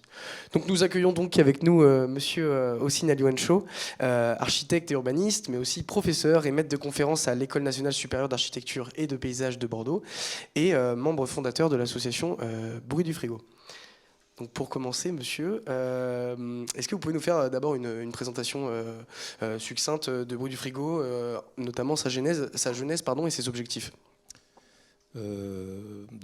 Bonjour et merci de m'avoir avec vous ce soir. Bruit du frigo, d'un point de vue statutaire, est une association loi 1901. Elle a été fondée en 1998 par, à l'époque, un groupe soit de jeunes architectes fraîchement diplômés et puis d'étudiants de l'école d'architecture et de paysage de Bordeaux. Ce collectif donc s'est élargi très très rapidement à autre chose que des profils de spécialistes, donc d'architectes, d'urbanistes ou de paysagistes, pour intégrer aussi des acteurs de la vie artistique et culturelle, notamment des personnes qui sont dans le montage de projets culturels, ce qui par la suite va être une dimension assez importante de l'association. Et cette association, dès le départ, en tout cas dans l'esprit des jeunes praticiens et étudiants que nous étions, la première volonté était, le premier questionnement était de comment pourrait-on faire un usage éthique des connaissances qu'on avait acquis pendant 5 ou 6 ans dans nos établissements respectifs, et comment on pouvait les utiliser pour donner voix au chapitre à des personnes qui jusque-là étaient souvent exclues du débat sur l'aménagement de l'espace et sur l'aménagement de la transformation du cadre de vie. Et donc en gros c'est une association qui s'est donnée comme objectif de travailler sur ce qu'on appelle souvent de la médiation, mais c'est surtout l'idée de travailler sur l'émergence d'une forme d'urbanisme de transition qui aurait une dimension participative et collaborative ou coopérative forte, et qui déploie des différents processus qui prennent souvent corps dans l'espace public. Et souvent, la partie visible de l'iceberg, ce sont des dispositifs spatiaux que l'on voit parce qu'ils sont souvent publiés, mais qui en réalité procèdent d'un travail de terrain qui, lui, peut durer plusieurs mois, voire quelques années, de réseautage, de prise de contact et de coopération, et dont le but est de créer des moments où on va pouvoir travailler selon des processus. Tout à l'heure, l'une des intervenantes a parlé de processus plutôt bottom-up. Vous avez utilisé un autre terme, mais bon, j'utilise le terme en anglais. Et en fait, cette idée-là, c'est voilà, de trouver différents moyens en étant souvent des architectes et des paysagistes et des urbanistes pour associer les habitants à la fabrication de leur cadre de vie. Voilà. Juste une petite question avant de passer la parole à mon collègue. Vous arrive-t-il quand même d'être confronté dans le cadre de cette association à des acteurs qui sont parfois fortement opposés peut-être à la vision de Bruit du Frigo ? Alors, Bruit du Frigo est apparu à un moment où en France, il y a eu la mise en place d'une loi très importante qui est la loi SRU, Solidarité et Renouvellement Urbain. Et en fait, la France est un pays de droit écrit, et souvent, si je dois caricaturer, et peut-être même tort de le faire, on se faisait la réflexion de quand c'est pas dans la loi, c'est transparent, ça n'existe pas, c'est invisible, mais une fois que c'est inscrit dans la loi, alors il y a toute une chaîne de dispositifs qui se mettent en place, et qui quelquefois font que la France peut devenir pionnière dans des domaines où elle avait peut-être quelquefois un peu de retard. Dans le cas de Bruit du Frigo, même si c'est un statut associatif, en réalité ça fonctionne un peu comme une structure, une agence entre guillemets, qui répond à des commandes publiques. Donc ça me permet de venir à votre question. Elle vit beaucoup moins de subventions, c'est vraiment un reliquat, et elle est plutôt donc dans la commande publique, de l'accès à la commande publique avec des procédures de mise en concurrence. Et donc les commanditaires sont souvent, c'est la puissance publique, donc ça peut être Bordeaux Métropole, ça peut être une municipalité, et du coup souvent ce qui va se passer, c'est un peu le paradoxe, je pense souvent dans les métiers liés à l'espace à partir d'une certaine échelle. Souvent, étant donné les études qu'on fait, les expertises qu'on arrive à développer, on ne se rend pas compte lorsqu'on a une commande il peut être ressenti par le commanditaire qu'il y a une prise de pouvoir à un moment donné, parce qu'on s'intéresse à des sujets, on pose des questions qui quelquefois sont tabous, mais nous on considère que c'est les prérogatives qui sont les nôtres et on nous paye pour le faire en plus. Et ce qui se passe, c'est que effectivement, il est arrivé plusieurs fois que, en partant d'une question très claire au début, en fait on re-questionne la question, et qu'à partir de là, il y ait des points de friction. Et en fait, je pense que tout l'intérêt des processus bottom-up, c'est qu'ils rencontrent les processus top-down, donc descendants, et que c'est au point de rencontre que c'est intéressant. Donc c'est moins, je pense que c'est souvent une bonne partie de l'enjeu dans ces commandes autour de la participation, c'est de faire se rencontrer des points de vue qui a priori pourraient s'opposer. Et des fois, ça ne se passe pas, et là on peut découvrir ce qu'on peut, comment appeler ça, la non-prise de décision comme processus de prise de décision. C'est-à-dire qu'on peut tuer un projet en ne décidant pas. Et donc il finit par ne pas se faire. Bon, ça c'est un autre débat. Je m'excuse, j'ai plus de voix. Donc, je vais parler très rapidement. Donc, Bruit du Frigo. Ça va. Ça va. Bruit du Frigo s'inscrit notamment dans le territoire de la métropole bordelaise. est-ce que si je chuchote, ça marche? C'est une vraie question. Est-ce que ça marche ou pas? Ouais, ça va être de la SMR, je vais chuchoter. Donc, Bruit du frigo s'inscrit dans le territoire de la métropole bordelaise. Et il y a fait ses marques. Donc nos questions, c'est principalement quelles ont été vos actions et vos projets qui ont été mis en place pour la préservation, mais aussi la mise en valeur du patrimoine naturel bordelais ou plus globalement girondin. D'accord.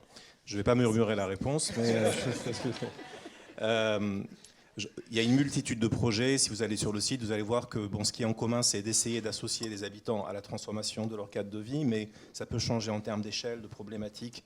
Je pense que par rapport à la question d'aujourd'hui et à un lien avec la nature, il y a peut-être quelque chose qui est central dans la pratique de bruit du frigo, qui est là depuis le début. Donc j'ai dit que c'était créé en 98. Dès 99 et dans le cadre d'un travail personnel de fin d'études de Yvan Détraz, qui aurait pu être à ma place ce soir pour en parler peut-être probablement mieux, il a travaillé sur quelque chose qui est devenu aujourd'hui fondamental et qui a été contagieux, puisque moi je l'utilise dans mes propres enseignements à l'ENSAP.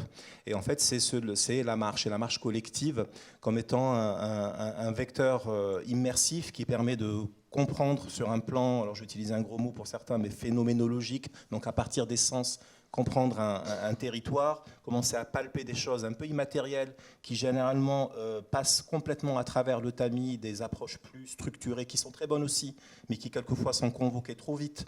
Et du coup, on perd toute la complexité parce que quand on travaille sur la ville et les territoires, on est dans de la complexité.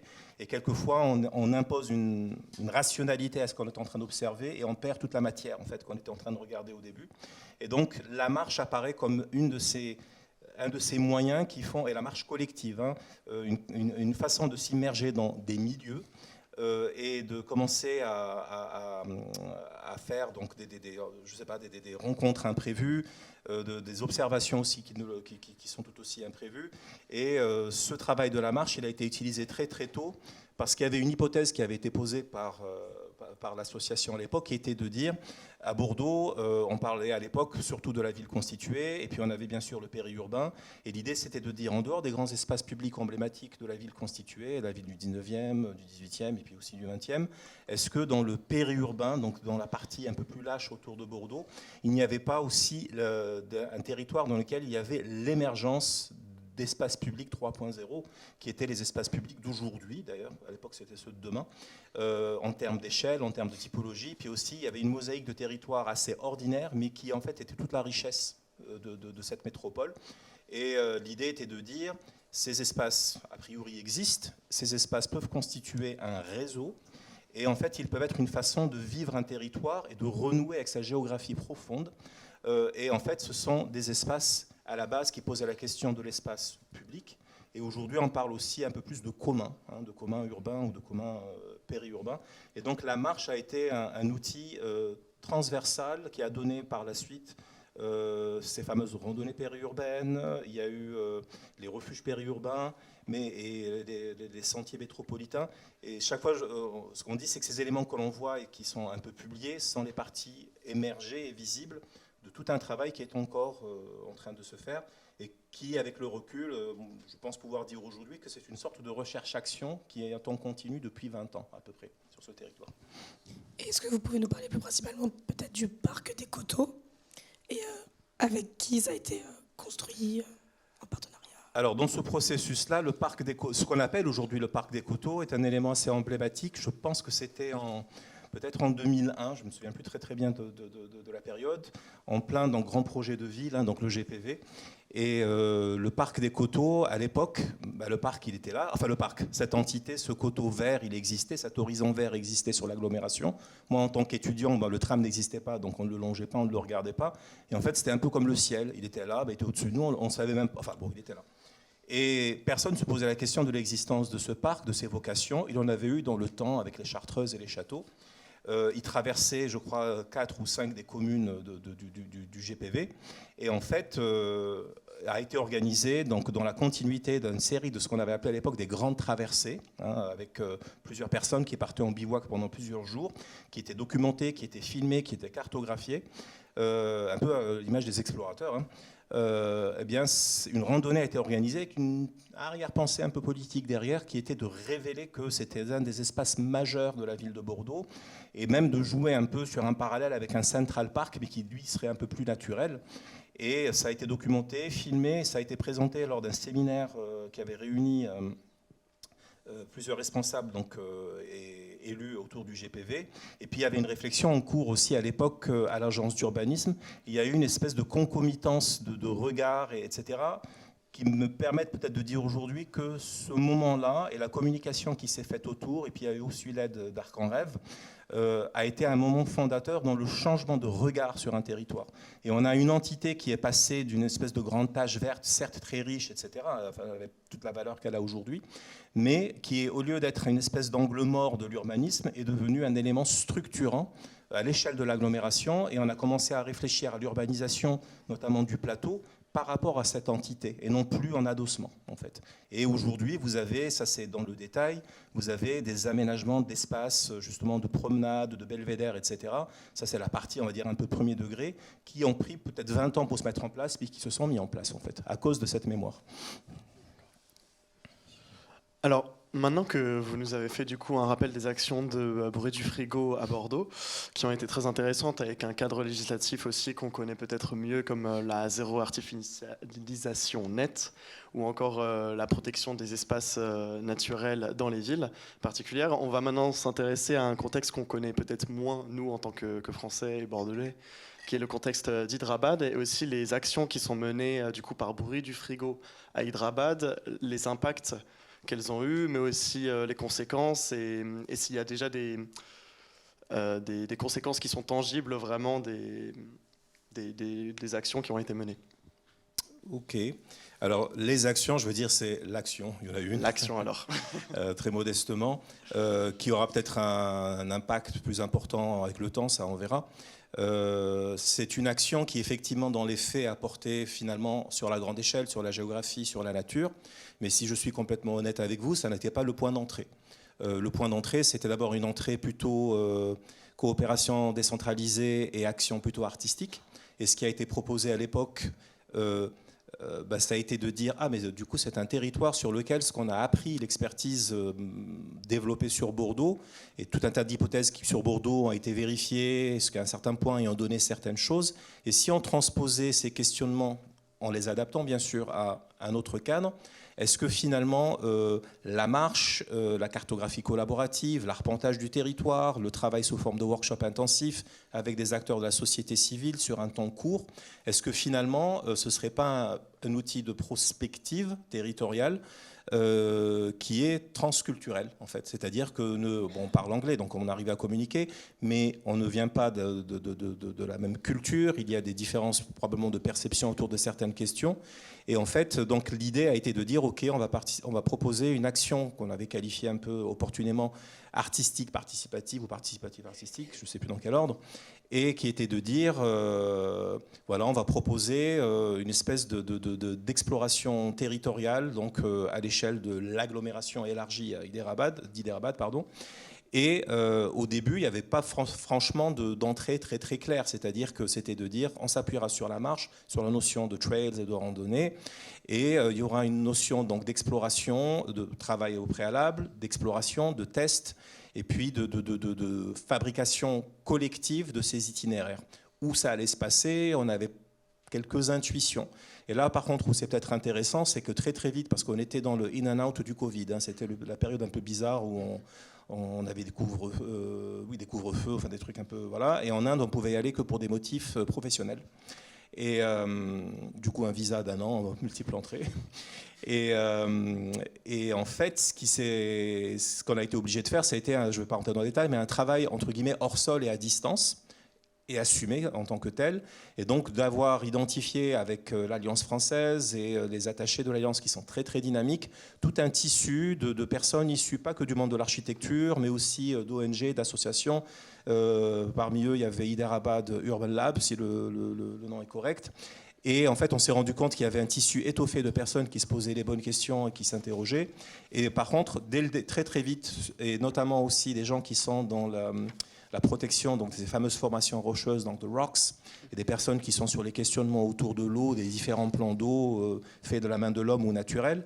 Et ce qui est apparu très très vite, finalement, c'est qu'en dehors de ce centre ancien, Charminard et tous les points de repère très, très connus et reconnus, en fait, quand on cherchait des points d'appui pour dire, voilà, on va faire des itinéraires de randonnée, parce qu'on posait la question, quelle est la place du piéton dans une ville comme Hyderabad? On peut dire aujourd'hui, pas grand-chose pour l'instant.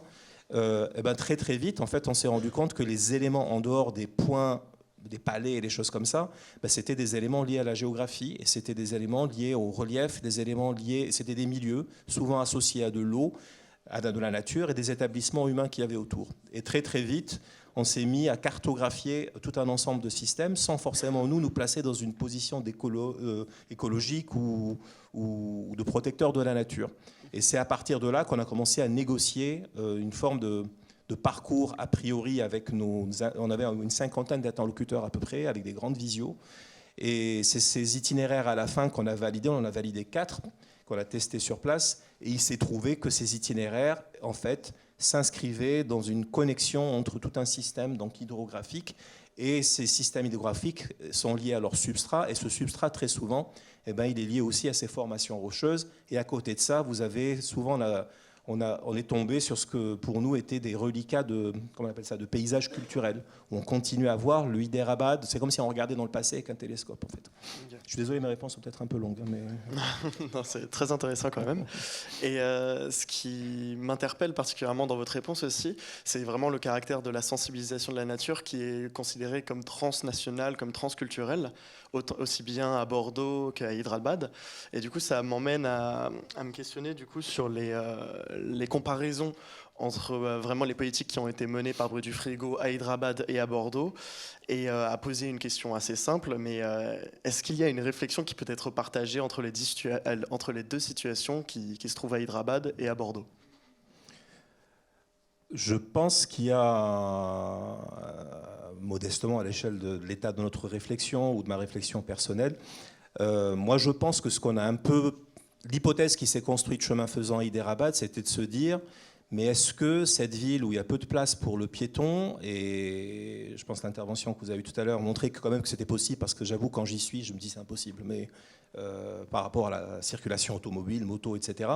Mais cette idée qu'on a un territoire qui est en train, à coup de dynamite très souvent, de pulvériser sa géographie, d'effacer tout ce qui avait conditionné la façon dont l'homme s'est implanté, avec une forme d'harmonie pendant assez longtemps, et que c'est en train d'être oblitéré en espèce d'horizon assez uniforme, et de dire qu'effectivement, on est face à un objet comme ça qui a l'air de n'avoir aucune logique, puis à un moment donné, si on lit encore un peu la couche qui est celle du substrat, et on commence à regarder ce réseau hydrographique qui ne servait pas juste à être beau, hein, il était là aussi avec des buffer zones pour recueillir l'eau, enfin il y avait tout un tas de choses, c'était tout un tas d'écosystèmes, en fait, c'est une façon de lire ce territoire, et que en fait, ça pourrait être le support d'autres formes de mobilité, ça pourrait être le support d'un réseau, une autre façon de vivre une ville en creux, et que ça pourrait, et c'était ça, c'est là où ça rejoint vraiment l'ADN de Bruit du Frigo, ça posait la question de l'espace public aussi, comme ça avait été posé avec une nuance à Bordeaux il y a maintenant 20 ans,